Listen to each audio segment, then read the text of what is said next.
Well, here we are, the final stretch of my Capaldi era reviews. Only one big series finale left to review and then the Tardis Team Channel dies again. But we aren't here to talk about a dead channel today.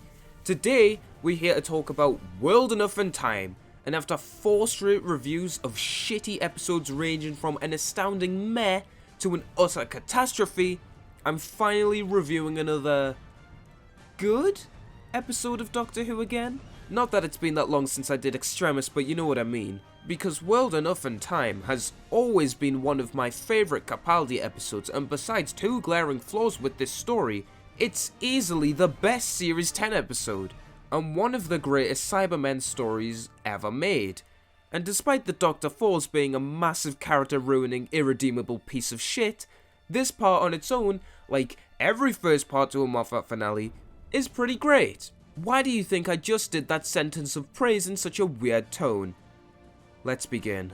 Right off the bat, this opening is one of this story's biggest flaws, as for no apparent reason whatsoever other than keeping the dwindling audience and apparently not being able to think of another cold open for the episode, this episode opens on showing the Doctor start to regenerate, and in every possible conceivable way, this is fucking stupid. First of all, why would you even show this? As someone who didn't even see any advertisement for Series 10 at all, this completely ruins the surprise of the Doctor regenerating for me, because I honestly had no clue that Capaldi was leaving. I was in no group chats about the show, I wasn't friends with Sam at the time, and none of my other friends watched the show. And unlike with the 12th Doctor's reveal, my dad decided to not spoil who the next Doctor was for me, so I had no clue that Capaldi was leaving until this stupid cold open ruined it for us. So it pretty much ruins a lot of the immersion for the finale, because you know at some point the Doctor's going to die anyway. And trust me, you don't need to make the Doctor Falls feel any worse before the episode has even properly begun. Now, with that glaring flaw out of the way, let's talk about the good shit. So after an absolutely beautiful establishing shot showing each level of the spaceship and the black hole, we cut to Missy pretending to be the Doctor in a questionable fashion. So I guess Missy's version of being good is basically just being the Doctor then. Your version of good is not absolute. If you're waiting for me to become all that, I'm going to be here for a long time yet. Well, I guess it is. Since apparently now she thinks she can be him? This is a bad idea. No, it's a good idea. A test run. She thinks she can be me. If only right from the get-go she had a clear ulterior motive and was doing this so she could betray the Doctor and team up with the Sim Master, only to regret it in the end. You know, it's almost as if this arc was very poorly thought out and clearly rushed. Anyway, so we get a fun scene of Missy pretending to be the Doctor, in which she points out some of the flaws that this show has been plagued with since the very beginning by calling the companions exposition and comic relief. A very truthful observation, especially in these last couple episodes, where these potentially interesting characters have been nothing but written as boring as possible. And I hate how in this scene, despite the Doctor knowing Bill's fear of Missy, something showed off in a scene very well later, he's being so clearly nonchalant about this whole scenario and is just in the TARDIS scranning some fucking crisps. This is a major thing you're letting happen. Could you at least give some words of encouragement to your 2 very clearly uncomfortable friends? Prick. So some blue bitch talks to them over Discord in a very annoyingly vague way before Missy dabs with no irony or self-of-sense awareness. The man who wrote this scene into the show had his mitts on it for 7 fucking years and no one stopped him. Agony. Unimaginable pain. Isn't it also weird here how Missy and Nardole notice that clearly something else is going on in the scene, which the Doctor points out, and they start acting slightly worried about it, only for the next cut to have Missy having her immediately back to normal as if that little bit of tension building didn't even happen? What the fuck is going on? I thought this episode was meant to be good. What is this seriously terrible continuity editing? Also, Bill just doesn't even acknowledge the threat being said or shown at all. Very in character for someone who's so scared of Missy and one known for taking threats and danger seriously. We're only 6 minutes in, man. So the fucker who, if he was blue, he would die, shows up pointing a gun at them. Oh, you're blue. Nice. I should go back to blue. Very appropriate comments, Nardole, considering the situation. That totally doesn't dampen the effect of tension in the scene at all, considering none of you have the upper hand here. Is this the emotion you humans call spanking? Was Missy always this cringe, or am I only just noticing it now? So the Blue Man Group says these things only come up if there's humans on board, and the tension in the scene is clearly escalating, so the Doctor leaves the TARDIS to start help cool down the situation, before Bill, for some reason, decides to out herself as human, seemingly because the Doctor is being held at gunpoint, and this doesn't make any fucking sense. Why would she do this, considering how well she knows the Doctor and how well he can easily diffuse situations like this? Even the Doctor seems dumbfounded by this, and I can't say I blame him. So the Doctor gives his usual speech on how he can help showing the Doctor's good manipulation skills here, and this scene was actually going well until this. My name is Doctor Who. It's not, is it? I like it. Seriously? Now? Fucking now? During a tense as fuck scene, Bill at gunpoint by a man clearly scared and irrational, you thought it was a good time to be telling shitty jokes? For real! One of the things I hate the most about the Moffat era that I haven't really touched upon much before is the consistent joke making in the midst of threats. This happened for the entire era and still even happens in the Chibnall era. And when I say jokes during tense moments, we aren't talking like stolen for time or manipulation to make the enemy feel vulnerable or small or anything. No, we're just talking jokes. Just plain old, bog standard, unfunny Moffat jokes. In these super intense situations and moments that always kill the intensity and immersion in the scenes they're in. Like, imagine if during the end of time, during the intense decision scene, while Rassilon is threatening Earth, the Master and the Doctor started having a conversation about how stupid the name Gallifrey is. Like, what? So after Moffat ruins the intense scene by trying to be funny, in a surprise twist of fate, the blue guy actually does kill Bill, which was a super interesting and actually a shocking moment, as this is something we never expect to happen to a companion so early into a story. Especially from Moffat. Well, what it leads into later is excellent, but it is Moffat. And I do still wish that Bill wasn't even in this fucking story. But before we get to the quote-unquote good, we get one more bit of tism. This is a bad idea. No, it's a good idea. A test run. She thinks she can be me. Because that's the whole point of this ridiculous exercise. So which is it?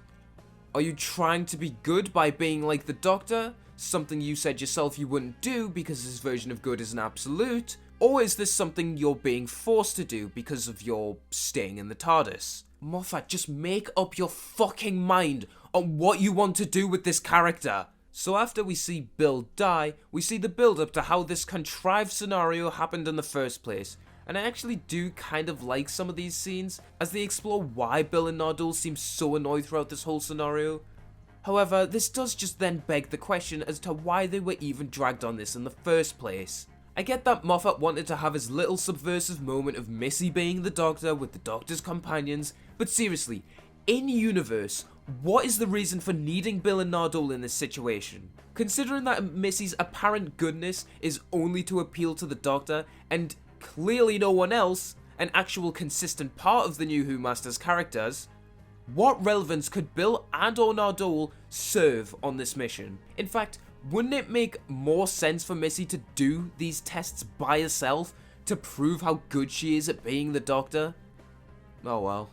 You know what they say, it wouldn't be a Moffat story without a boatload of contrivances. We then do get an actually great moment of the Doctor explaining why he's so obsessed with Missy, and why he's given Missy so many chances here. Saying the word obsessed gives me flashbacks, and not to good things. And this explanation here is pretty interesting, but I still wouldn't say it excuses the several ridiculous, stupid acts the Doctor has taken in this series.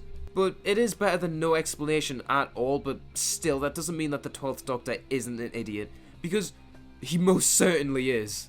It really is a shame that 12's era has been so disconnected and messy, because Imagine if this had been a part of his character, consistently shown and he consistently learned from it, instead of just having him make erratic mistake after erratic mistake. Say what you want about the 10th Doctor, you're probably wrong, but he was always learning and growing, and his moments of mistakes were set up naturally and paid off excellently. She was my man crush. I think she was a man back then. I'm fairly sure that I was too. It was a long time ago. Is this Timeless Children foreshadowing? Oh my god, Moffat knew all along. He knew all along.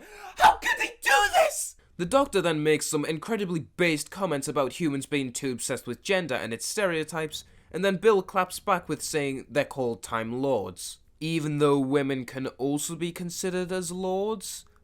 Queen Elizabeth was the Lord of Man? And the fact that the human race is known as mankind doesn't mean shit because it applies to both genders. Bill the type of motherfucker to say that X-Men isn't an inclusive name without understanding the context as to why they're called that in the first place. It's funny. I can't actually remember the last time you were the one risking something.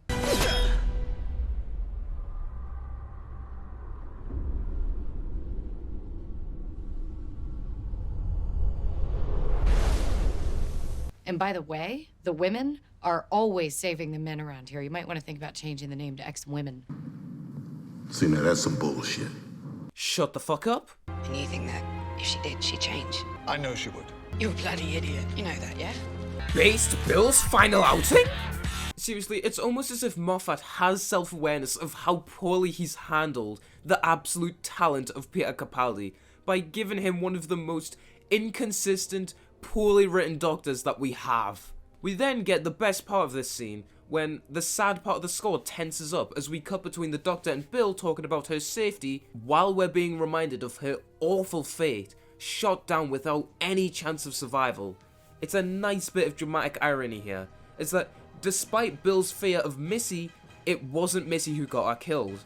It was the Doctor being a selfish cunt. So we get an excellent bit of foreshadowing here when the Cybermen, which we don't know are Cybermen yet, take Bill away and say that they will repair her.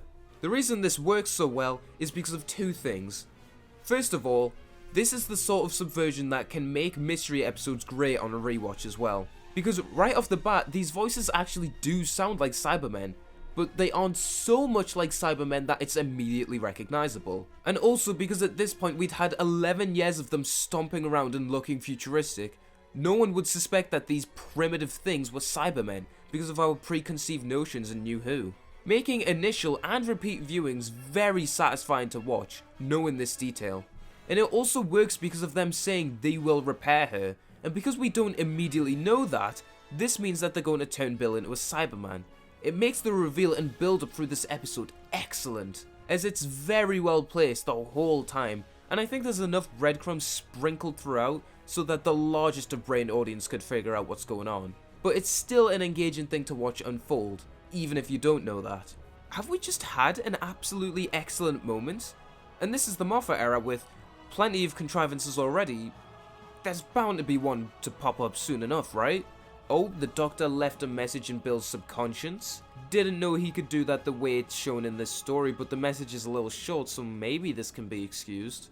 Wait, did we actually just have an entire good string of 2 minutes without flaws? And off the top of my head, there isn't any more for a while? Finally, the episode gets good. Or does it? So after more confirmation that the 12th Doctor is an idiot... Assumption. Deduction. Hope. Faith. Idiot. Always. Something we unfortunately get one of the biggest moments for ever in this story later. You listen to him. Why? Because if somebody kills you and it's not me, we'll both be disappointed. And the Doctor trusts this individual. Why? So we establish that in 2 days at the top of the ship, thousands of life forms have arrived on board, at the bottom of the ship. Yet, no ships have crashed into the ship. And this is a great way to start a mystery for the story. And the Doctor capping off this whole scene by saying it's a matter of time with a 400-mile long spaceship is good, because this gives off the implication that the black hole is messing with time, which continues to spark interest as Bill has just been sent down there. Wait, this isn't the cap off to the scene? He pulls out a pen instead of immediately trying to go down there? Oh no. I hope this action does not lead into anything bad happening that could have been easily avoided. So we get our first creepy reveal of this doctor guy, and I must say, this scene does work effectively at showing how sketchy this whole place is right off the bat, and the excellent direction accompanying this definitely helps it a lot. One thing I don't quite get about this whole scenario though, is him saying that full conversion wasn't necessary. Now, don't get me wrong, that's another great line to keep the audience invested, yet give them enough of a clue to maybe guess what this place does to people. But why wasn't it necessary now? And why is it only necessary in 10 years of Bill being down there? Even when they trick Bill into there, they don't actually give a reason to why she waited so long, other than saying that the replacement heart won't last forever. But if you knew that was the case, then why did you give it to her in the first place instead of just making her a Cyberman instantly? There's never any implication of this place being low on resources or anything, and they consistently see Bill being there as a liability. And sure, maybe it could be argued that they only developed the thing that stopped them feeling pain after 10 years. But these people aren't exactly caring now, are they? I don't see why they wouldn't just put Bill through the thing straight away. Why does every Moffat story, even the good ones, have to be riddled with so many contrivances? My god! It's so annoying. This man could simply not write a story without shooting himself in the foot. Even Heaven Sent, by far, the best episode written by him in his era, happens because of a contrivance, and he ruins it the following episode as well. Another good detail of this room, however, is that it shows us the difference between time and the top and bottom floor of this ship, which also immediately establishes to the audience that time moves slower down there, which was hinted to us earlier with the Doctor. Makes you wonder why he took out a pen and didn't just immediately run to the left. When Bill wakes up, she realizes the horrible prospect that something has replaced her heart in her chest. And I think it's great that we aren't shown this, as it immediately boosts the tension and the body horror factor of the story, as we can't even begin to imagine what it is. And I also think that the showcase of the Sim Master in disguise in this story works fantastically because of how well the makeup team have done at hiding his identity. One thing I don't like about most reviews of this story is that they say it was incredibly obvious that John Sim was going to be there because he was shown in the trailers, so this wasn't a surprise to them. But as someone who had never seen the trailers for Series 10, because I wasn't as much of a diehard fan of the show back then, at the time, I can safely say that not only is this the only good master disguise, but it was masterfully done in the episode. I honestly had no suspicions of this character being evil until he met up with Missy, and we get the excellently written and delivered lines, but we'll get to that later. The silence of the room Bill is in is abruptly interrupted by the horrific sound of a patient repeating the word pain over and over and over again. So we get a purposefully dragged out sequence of Bill walking to find out where this noise is coming from, which I think works really well for building tension of the scene, and establishing what the bottom of the ship is like, and how dismal it is compared to the top, with its low, dim lighting and a conversion room with us only be able to hear soaring noises from it. With the conversion room being another subtle hint towards the Cybermen, as we've seen in the past that swords have been used for conversion. We also have the horrific notion shown to us that these patients aren't being helped from their pain because they are screaming out in agony constantly. They're just being turned down so that no one can hear them scream, which is absolutely awful, but it is brilliant for this story, establishing this place's threat and evil immediately and effectively. And what's even worse is that Bill's curiosity makes her turn it up, only to have her have to silence this guy's cries of help, and it makes it even worse when she goes over and does it to another one who's crying out to be killed. And on top of that, when Bill looks out the window, we see how dystopian and run down the lower levels of the ship have become, with this whole place looking like an old factory.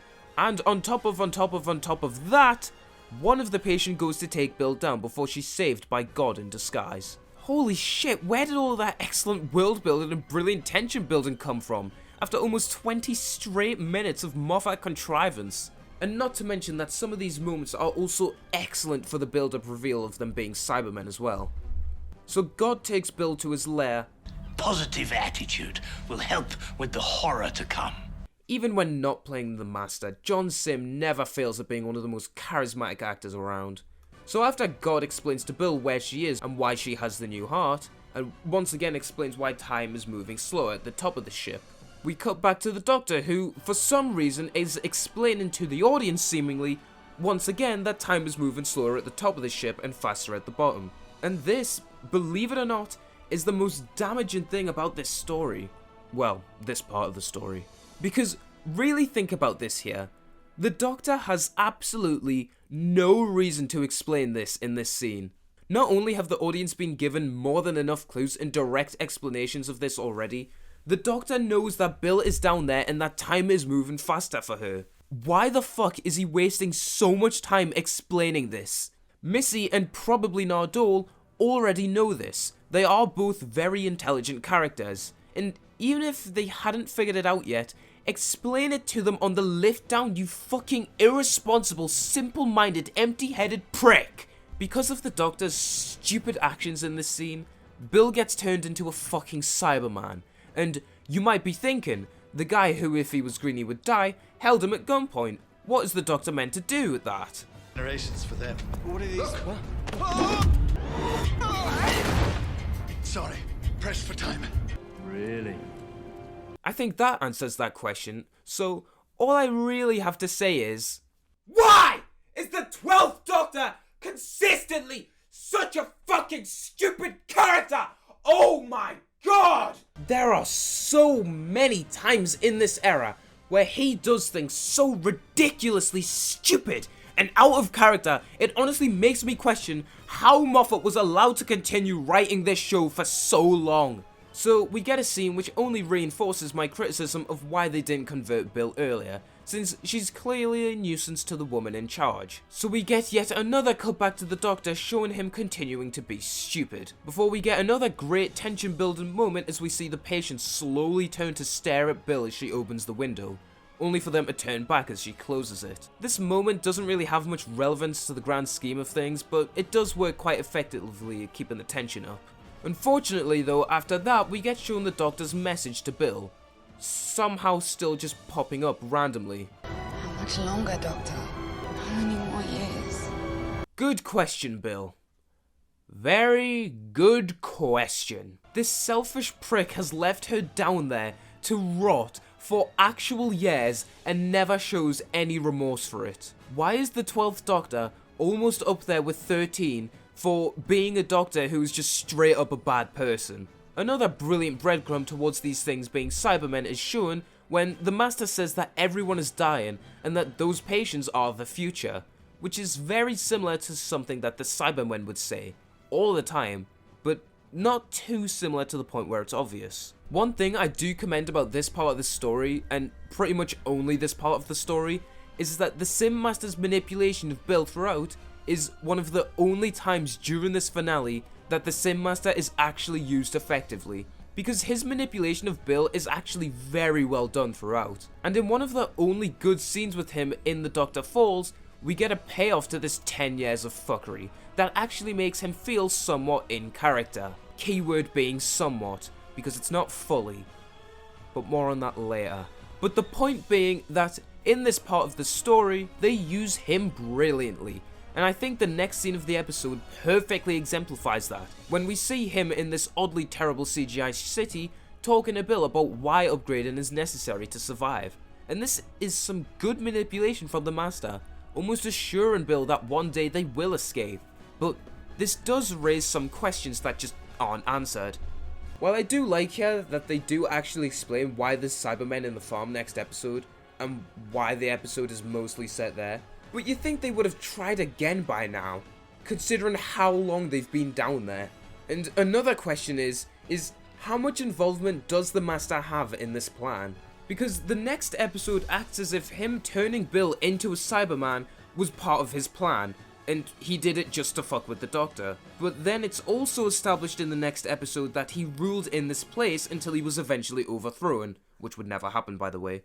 So how did this whole operation even begin? Because also in the next episode, he acts as if this was his plan all along, and he started the Cybermen up again. But how could that have happened if he was overthrown, and if he wasn't overthrown, there's no way in hell he wouldn't have clarified that, considering how much of a power-hungry megalomaniac he is. So while this scene is good for showing some manipulation, in the long run, it doesn't really make a whole lot of sense. But this isn't the only time in this disastrous finale that something involving the Master doesn't make a whole lot of sense. So the Doctor, finally, after apparently 10 minutes of wasting time, finally goes to the lift. I mean, it definitely wasn't 10 minutes, but they're saying it was 10 minutes, so sure. And once again, I hate how he shows absolutely no remorse here at all for what he's done. But it's been 10 minutes, so she must have been down there for years. Yeah. Yeah? Yeah? Is that it? God, what the fuck is wrong with you? Seriously, why is the 12th Doctor such a cretin? Also, he doesn't want to try and fly the TARDIS back in time to see if they can get it right, because apparently the black hole would affect how accurately he can pilot, despite the fact it clearly wasn't any struggle to land there in the first place, you complete and utter retard. So we get one hint towards the Master's identity in this scene, before we get another funny moment between him and Bill, before he tricks her into the conversion room. So after some more creepy shots of creepy shit, the Cybermen grab her before we get our definitive reveal of this being a cyber conversion room, which plays out excellently, and Murray Gould's fantastic score accompanies this perfectly. So the three dumb shadias finally arrive on the same floor, and the Doctor is stupid enough to leave Missy on her own, despite literally everything we know about this character is just more of... this is just more of the Doctor being fucking stupid. Oh my god, 12, why? And this stupid decision literally leads to a team up later, so well done Doctor, you complete an utter muppet.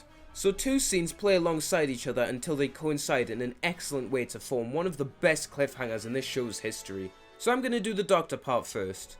The Doctor and Nardole walk into the conversion room with this excellent lighting and music to accompany the scene and keep up the scary tone this episode has been building throughout, until we get the reveal that not only is there a Mondasian Cyberman here, which have been excellently and incredibly adapted from the 60s by the way, this is definitely one of the best upgrades from classic to New Who, not looking as cheap and cobbled together as they did before while still retaining that creepy unhuman-like look to them. And then we get the more tragic reveal of that this is Bill. Bill has been turned into a Mondasian Cyberman, and holy shit, what a bombshell to leave this episode on. The only things that brings this down is the context of the story, because this only happened because the 12th Doctor is a fucking idiot. And also the fact that she doesn't die, but we'll get to that later. However, the other part of this cliffhanger is so much better. So more and more as time goes on, Mr. Razor confronts Missy while delivering these creepy, ambiguous lines. You don't remember me, do you? He'll never forgive you. You'd never be so self-destructive. All absolutely fantastic lines for foreshadowing that this is the Master in disguise, and the music gets better and better and better until you notice that it's starting to sound awfully familiar to something we've heard before, until we get the climactic reveal of... to be someone's former Prime Minister. Yeah, it's safe to say I coomed. Hello, Missy.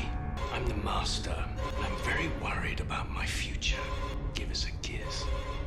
He's fucking back, baby! The God, the Master, the best Master, the only Master that matters, finally returns to our screens after 7 long years! What? Only to get completely ruined in the following episode. But we aren't talking about that yet. We are still in happy territory at the minute. So the Masters go and stand next to Bill while she says that she waited for him. While this is an absolutely awesome shot, I really don't like this shot of Bill inside the suit, as it kind of just takes away from some of the body horror elements of these Cybermen in particular, especially since she's so clearly still got makeup of. And surely a tear of any sort just shouldn't be able to go through Cybermen since they destroy your emotions. And this is even recontextualized to be even worse, but we'll get to that next week. So, that was World Enough in Time, and upon this rewatch of the episode, I've gotta say, This is the most disappointed I've been in an episode's quality in a while. While Oxygen and Extremis were definitely also a bit of a letdown on retrospect because of several contrivances with the writing, they were still pretty good episodes. With World Enough and Time, I honestly struggle to call this episode anything close to good, because while it definitely has good qualities like the slow build up with the Cybermen, the Master in Disguise, and Bill is mostly okay in this one, there are so many contrivances and straight up stupid moments and decisions in this episode. It makes it infuriating to watch when you take in every detail of this and the next part. First of all, and most obvious of which is, once again, the 12th Doctor being a massive, incompetent, cretinous tit. The worst mistake he makes in this episode is going out of his way to explain something that doesn't need explaining at all. And apparently, he took 10 fucking minutes to explain this, even though he knows that they shouldn't have a second to lose since time moves fast out down there. It's been 10 minutes, so she must have been down there for years. Yeah. So he willingly, knowingly, takes away 10 years of Bill's life and doesn't even really seem to care. If the 12th Doctor wasn't such a fucking idiot, then Bill wouldn't have even become a Cyberman, because he would have gone down there as soon as he knocked out the blue cunt. And speaking of which, they wouldn't even need to go down there in the fucking first place if the 12th Doctor didn't drag Bill and Nardole into something that they were both clearly uncomfortable with. Why? Just because he thinks Missy is still a good person, did he feel the need to do something so ridiculously reckless and straight up selfish, considering neither of them even needed to be there, and it would make more sense if Missy just did this by herself? So the Doctor essentially led Bill to her own death because he was a selfish and stupid and fucking idiotic character and doesn't show any sympathy for what he did. What a great Doctor. On top of the Doctor's intelligence taking an extreme nosedive in this story, there's also several bits of contrivedism in this episode that seemingly happens for no reason, or if there is a reason, it's really poorly explained. Like, why isn't Bill converted straight away since she's clearly a liability? How did the conversion actually get started? How involved with this conversion is the Master? How does the Doctor's message stay around for so long? Why does the Doctor trust Missy so much? Why, after 10 years, does Bill's character pretty much not change at all? She doesn't mature, she doesn't get more bitter or anything. She can apparently just hold out hope for the Doctor for 10 years with ease. What a good Samaritan. Even though it clearly pissed her off because we see that it did in the next episode, but not here. Despite the stuff with the Cybermen themselves actually being really good here, like really good, unfortunately this episode is the prime example of Moffat doing a Moffat and destroying his own amazing premise with huge contrivances and stupid decisions just to detriment the characters. And it gets even worse, because up next is the Doctor fucking falls.